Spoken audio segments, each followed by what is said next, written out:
Welcome.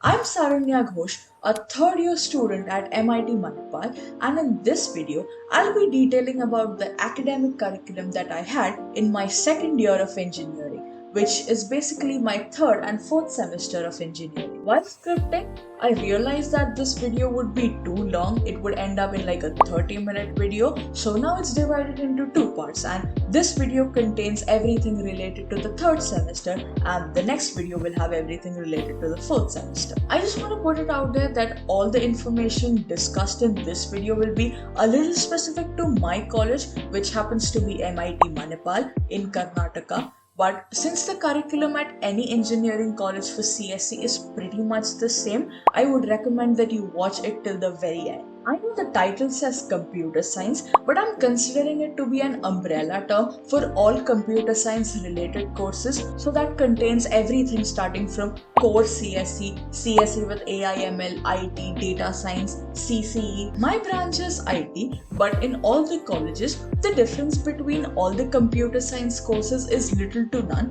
Hence, if you see that the college has an IT branch as well, in addition to a CSE branch, it's just as good. Don't reject it just because you're not getting CSE and getting IT. It's an equally good option. With that being said, let's get started. So the first question that I would like to address is, what is the difference between CSE and IT and CCE and DSC and all the other 1,000 CS branches that exist? Actually, they're not really that different. CSE and CSE with AI/ML fall under the same department of CSE. IT and CCE fall under the department of ICT, which stands for Information and Communication Technology. Data science has its own department, if I'm not wrong, and FinTech has been the latest branch which got added to it. I don't really have all the information about the newer branches because they've just been added, so I really have no one to fact check it with, because there's no one in my year with those branches. So a little bit of the information might be off. I apologize in advance. In conclusion, all of them are pretty much identical. There's no real difference. At least in the first 2 semesters of your branch. Let's say if you're in CSE, all the subjects that you have, all the labs that you have in your third semester, they might be for the other people in their fourth or fifth semester. CSE with AI/ML and DSC are newer branches, so their curriculum isn't set in stone. It's not really established. They still don't have any placement statistics because none of the batches have ever sat for the placements before. I think this is the first year that DSC is going to be sitting for their placements, and CSE with AI/ML will sit next year, which is when I'll be sitting as well. Fun fact, I had actually gotten data science in my initial rounds of counseling, but then I later switched it to IT because of multiple reasons. One, I talked to a lot of seniors and they said that DSC is only the second batch that has been there, as in we'll be the second batch of people who will be starting with that curriculum. They don't really have any idea about how it's going to be. I have also made a lot of friends in IT, most of which gave me a recommendation to switch to IT because I had the rank for it already. So in my opinion, a safe bet would be to go for the older branches like CSE ID CC. They've been established for a while, especially if you have the rank for it. Not that the other ones are bad. In fact, after first year, when you can change your branch according to the CGPA cutoffs, CSE with AI/ML's cutoff was a lot higher than CSE core. CSE with AI/ML's cutoff was 9.8 and CSE core was 9.6. Then comes IT, I think it was about 9.3 or something, then data science, and then CCE finally. The coursework for CSE with AI/ML and data science is also a little rigorous, but you'll be fine with it. So don't think that, oh, I wanted Manipal CSE, but I'm getting Manipal IT, so I'm gonna drop this option. No, that's a wrong way to think about it. IT is just as good as CSE, or maybe a little better, but I'm biased, I'm an IT. The workload in IT is also like a teeny tiny little bit lower than in CSE, and the placements are just as good. In fact, some of the professors in IT in the ICT department are better than the ones in CSE from what I have heard and experienced. But in CSE also, apparently 3/4 of the internships are reserved specifically for people from the CS branch. Okay, now I'm just supplying you with more useless information. This is gonna make your decision taking ability even worse. In conclusion, take whatever CS branch that you're getting. If you're not happy with it later, you can always change exchange it with your amazing GPA. In my third semester, we had 5 core subjects and 3 labs. These numbers vary from branch to branch. Core CSE had like 6 subjects, more like 5.5 actually. I'll explain why. They also had 4 labs, so every lab needs a little bit of theoretical knowledge. So that was the theory subjects, the half theory subject that I was talking about. Other core branches had 6 subjects but 2 labs, and the labs are not even of 3 hours. They used to be of 3 hours for us, and they just wouldn't let us out of the lab before the 3 hours ended. But for all the other core branches of engineering, their labs just ended in 1.5 or 2 hours. For all the CS branches, if I had $1 for every time the lab assistants left us early before 3 hours ended, I would have $0. They never leave us early. First, you'll be taught whatever theory needs to be learned in the class, and then you'll execute the same thing in the lab. So a lab will always be accompanied by a theory subject of the same topic. Starting with the first subject, number 1, data structures. This was our first official introduction to data structures and algorithms. As a person who was already heavily invested in computer science, I did know a little bit of theory beforehand. The course was designed with the assumption that you're a complete beginner and you've never coded before. For our department, so IT and CCE, we had data structures and algorithms in C++, but CSE had it in C. We first started off with a basic introduction to C++, just getting familiar with the syntax, writing really simple codes, then about arrays, objects, array of objects, pointers, array of pointers, and then we ventured into the actual data structures like linked list, graphs, trees, heaps, etc. Throughout the course, graphs and heaps weren't taught as much in detail because we knew that we would have them in our next semester. To be able to pass this course, you just had to memorize all the codes mentioned in the slides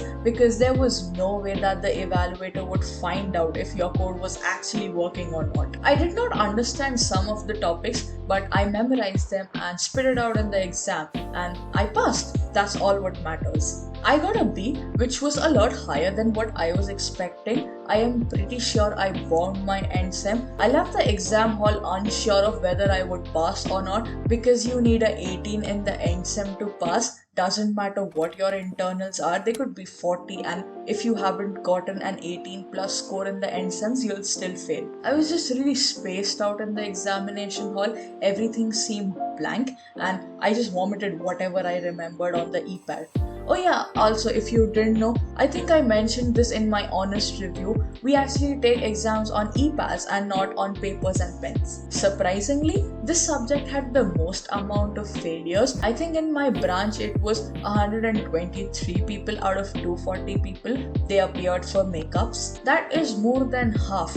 I didn't think the course was that difficult, but clearly the majority did. Some good resources that I used for this class is this one amazing playlist on simple snippets. I've been following Tanmay for a very long time now, and I think his explanations are so lucid. It's amazing. You just understand every concept really quickly. He dry runs every code. He explains to you why a particular step is being written. I highly recommend that you check his channel out. I'll be linking it in the description. Other popular YouTubers also had a lot of useful material, but I did not need to reference them, so I cannot tell anything from personal experience about how they work. Number 2, DSL Lab. Okay, this one was really difficult. I'm pretty sure I passed only because of the marks they give you in the record checking and program checks and the quiz that they had conducted. I only borderline passed. In this lab, you need to know how to execute the codes. You need to know how to form the logic to solve a particular problem. Being thorough with the concept and thinking logically is vital. I've explained how the lab gradings work in this video, which was my first year evaluation video. There I have already mentioned that if your program doesn't compile, it's a straight 0, and I've left a lot of tips also over there, so check it out over here somewhere. It's partial marks only for partial output.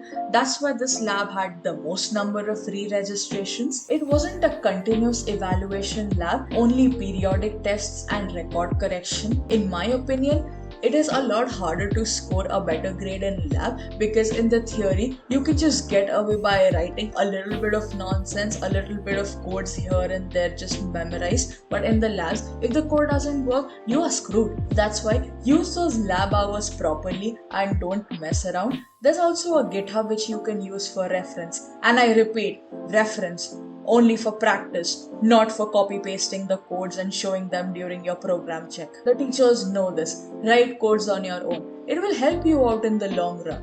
Also, do the additional exercises as well. That is where the test question comes from. Number 3, Object-Oriented Programming. This course was taught in Java throughout all the branches. I already had Java in my school coursework, so I was familiar with the language. I did not have a lot of problems in the first half of the course. Again, it was taught with the assumption that you're a complete beginner and you have no idea about coding. The teacher started with the basics of Java and building logic, writing the syntax, solving simple problems. The second half was a little bit more difficult. It had problems that I'd never encountered before, completely new concepts, file handling, threading, swings, GUI, etc. I had a little bit of trouble understanding them because they were taught in a shorter time span and I did not have enough time to really solidify them. I still passed again. My answers were pretty terrible because most of the questions that were asked from the second half of the course, that is what happens mostly in the end sems. They focus on the second part most, especially the topics which have not been evaluated prior. When you're preparing for the end sems, do not really focus on the first part, go for the second part more and put more of your time in it. A good resource would be the Java playlist on simple snippets again. A lot of people also recommended Code with Harry, and I have personally not seen his videos, but a lot of people like them, so it's a safe bet. Number 4, the OOP Lab. The starting was again really easy. Like I said, all the topics that were covered in theory, we executed it in the lab. The end sem, all the topics that I didn't know were there were on the test. So I was a little freaked out to say the least. I had a 57 out of 60 in the internals. That's why I got a B. Again, not a continuous evaluation lab, so you're allowed to miss maximum 2 or 3 depending on how many labs are conducted at the end, so that you have your 75% attendance maintained. Don't miss more than 2 to be on the safer side. So if, let's say at the end, if they just conduct 11 labs and you've missed 3, that's more than 75%. I mentioned this in the previous video, but I'm mentioning it here again. The end sem is always out of 40 marks. The internals are out of 60. They always let you know the marks distribution in the first week of the semester starting. Number 5, digital systems. This is all digital electronics. Very interesting and very scoring if you understand how to do it and what to solve. I paid full attention in class. Our teacher gave us a lot of examples and a lot of problems to solve by ourselves. She also explained them so we knew how to solve them actually in the test. The topics covered were at the start K-maps and then adders, subtractors, multipliers, multiplexers, encoders, decoders, all of these are combination circuits, then sequential circuits, latches, flip-flops, counters, both synchronous and asynchronous, shift registers, and at the end, some programmable devices like RAM, ROM. So basically the entire digital electronics playlist on NISO Academy, if you want a reference. It was good, all the theory was explained properly, but there was just a lack of problems solved in there. So that would have been a problem when you were actually solving questions in the exam. Hence I attended all the classes diligently and took notes. I would recommend the handwritten notes on OSF as well. I didn't use it because I paid full attention in class, but when my friend showed them to me, it had exactly everything that I had written in my notebook, like all the topics with the problems solved. Number 6, DSM Lab. Nope. This was, well, I have no words for it. I'll show you a picture of what it looked like. We had real ICs, integrated circuits, with which you had to make connections with the connector cables and a lot of other things. You had no way of knowing where you had gone wrong. Like, look at that mess of cables. Like, you don't even know where one cable starts and the another one ends. If you did get it correct, you just had to remove all of it and start all over again. Make sure that all your diagram is already correct before entering the lab, you already have to solve the lab manual questions beforehand and only execute them in the lab. You first solve it on paper, draw the figure, and then replicate it on the kit. So if your original answer is wrong, you're obviously not going to get the output, and all of your hard work just goes down the drain. It was a 2-credit lab, even data structures was a 2-credit lab, and OOP was just a 1-credit lab. All the difficult labs are always 2 credits. It was a continuous evaluation lab, so every question that you solved had marks. Try to finish them off in time, otherwise they'll keep piling up and later they'll deduct marks for unsolved questions. The execution is where most people, including me, went wrong. The teachers fortunately knew this, so they had designed the endsem in such a way so that most people would not fail. Execution had the least weightage. We had 2 questions, so we had to solve both of them on paper, and only 1 question was for execution. Even that was for about only like 10 marks or something. More of it was for actually correctly solving the question. So yes, enter the lab knowing that you'll want to smash your head into the kit every time. But I survived it, and if I could do it, anyone can. Number 7. Principles of data communication. Oh my god, this thing still gives me the nightmares. I hated every minute of it. It was a completely theoretical subject. Lot of computer networking concepts which were later built upon in the 4th semester. This was so boring, and the thing was, everyone realized in the first couple of weeks that this is a subject that you mostly have to memorize a night before the exam. So everyone got really complacent about it. As I had mentioned previously, it was mostly a theoretical subject with a few numericals here and there, but in the endsem, it was a bloodbath. Not even a single mark of theory was asked, only numericals and application-based questions. I kind of had a lowish internals in this, like it was the lowest of all the subjects that I had, about a high 20s out of 50. That's why I had invested a lot of time in this before the endsem. Even during the 4-day break before the DSM endsem, I studied PDC in the 3 of them. Even the night before the PDC endsem, I was completely awake. Like our exams were at 9:30 in the morning, so till 6 I was studying, and then I hit my breaking point. 6 to 8 I cried and studied. Then 8 to 9 I slept, because at 8 o'clock I was like, no, there is no point in this.